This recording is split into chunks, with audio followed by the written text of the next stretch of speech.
Hello guys, welcome to my channel. Today we are going to talk about female fitness. I'm going to be talking about different things that are going to help women to be stronger in the gym. And there's some stuff in here that is going to surprise you. So make sure you stick around to the end of the video so you don't miss anything. Now I want to say this right off the bat. Don't compare yourself to these girls that you see on social media, especially when it comes to your menstrual cycle. You might have just started working out, and maybe you're seeing these girls who look like they've been working out their whole lives. Just realize that those girls have probably been training for years.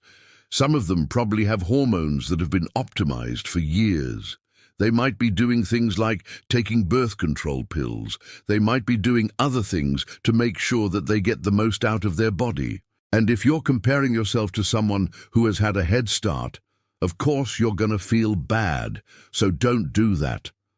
That being said, there are certain things that you can do to speed up your results, and one of those things is to understand where you are in your menstrual cycle, because there are certain times during your menstrual cycle where you should be doing more challenging workouts, and then there are other times where you should take it a little easier. Now, I'm not saying you shouldn't lift heavy during certain parts of your cycle. What I am saying is that maybe you should save your all-out, your max effort stuff for when you're actually feeling strong. What you need to know is that your hormones go through very distinct patterns throughout your cycle. And this is something that I wish I knew a long time ago, because once I understood how my hormones were changing, I was able to fine-tune my workouts to match those hormones, and I started seeing way better results. So let's first talk about what happens at the beginning of your cycle. So right after you finish your period, typically what happens is your estrogen levels will start to rise. This usually means that you'll start feeling a little bit better, a little bit more energized. You'll feel like you want to get things done. So this is the perfect time to tackle that really tough workout that you've been wanting to tackle. Maybe try a new PR.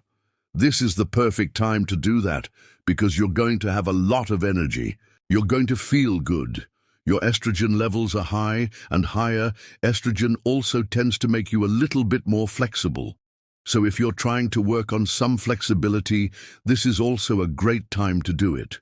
Now, it's important that you listen to your body during this phase of your cycle. If you happen to have really bad cramps, or you're just not feeling it today, maybe don't go all out. But in general, you should feel pretty good. And if you're exercising during this part of your cycle, you should be able to get away with doing some more intense workouts. The next phase of your cycle is called ovulation. This is usually when you're most fertile. And what's happening during this time is that your estrogen levels have peaked, and now your progesterone levels are starting to rise. Now, what happens when your progesterone starts rising is that it'll cause your estrogen levels to drop a little bit. And typically what that means is you'll start to feel a little less energy. You may not be able to get the same kind of workout in as you did during the first phase of your cycle. So this is a good time to do some active recovery. Maybe you could do some yoga, maybe you could go for a walk, maybe you could swim a little bit. The key during this part of your cycle is to keep moving, because it's very easy to start feeling sluggish, start feeling like you don't want to work out, start feeling a little bit moody. And this can all be attributed to those changes in hormones. So by keeping moving, you're going to be able to keep those mood swings in check. And the last phase of your cycle is when your progesterone levels peak. Typically, what happens during this phase of your cycle is that you'll start to feel tired. It's very common to feel tired, maybe even a little sleepy during this phase of your cycle. This is because progesterone makes you retain water, and that extra water weight can actually make you feel a little bit slower. It can definitely affect your performance in the gym, so it's important to keep that in mind. You may not be able to lift as much weight or do as many reps as you would during the first phase of your cycle. That doesn't mean you shouldn't try. But it is important to keep in mind that you might not hit that PR this week like you were hoping. Now, during this phase of your cycle, you should avoid doing any intense cardio. And that's because the extra water weight that you're holding on to, it's actually a good thing. If you're trying to build muscle, you want to retain that water weight. And if you do intense cardio, you're going to get rid of that water weight, and it's going to make it harder for you to build muscle. So you definitely want to keep that in mind. Now, during this phase of your cycle, it's a great time to work on your flexibility. A lot of women find that they get a little bit emotional during this phase of their cycle. And one of the best ways to deal with those emotions is to get them out. And one of the best ways to do that is through exercise. So if you find yourself getting a little bit emotional, it's a great time to go do some yoga. Maybe try to touch your toes. Maybe try to improve your splits. Flexibility is actually a great way to release those emotions, and it's a great way to keep your stress under control. Another great form of exercise during this phase of your cycle is low-intensity, steady-state cardio. Now, what I'm talking about is things like walking, jogging, elliptical, cycling, anything where you're getting some movement but you're not really breaking a sweat.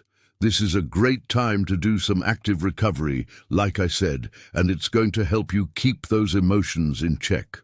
The fourth phase of your cycle is when your progesterone starts to drop, and this is usually right before your period starts again. During this phase of your cycle, you'll likely feel tired. This is a good time to start doing some tapering to your workouts. So maybe you're used to lifting weights 3 times a week. Maybe you're used to running 5 times a week. It's a good idea to start cutting back a little bit, because during this phase of your cycle, your body is recovering, it's repairing, and it needs rest. By doing some tapering, you're going to allow your body to fully recover, so you're ready to crush it the next time you start your cycle. You may find that during this phase of your cycle, you're a little bit more emotional. This is because your estrogen and progesterone levels are both dropping, and that can affect your mood. So it's important to keep that in mind. Be patient with yourself.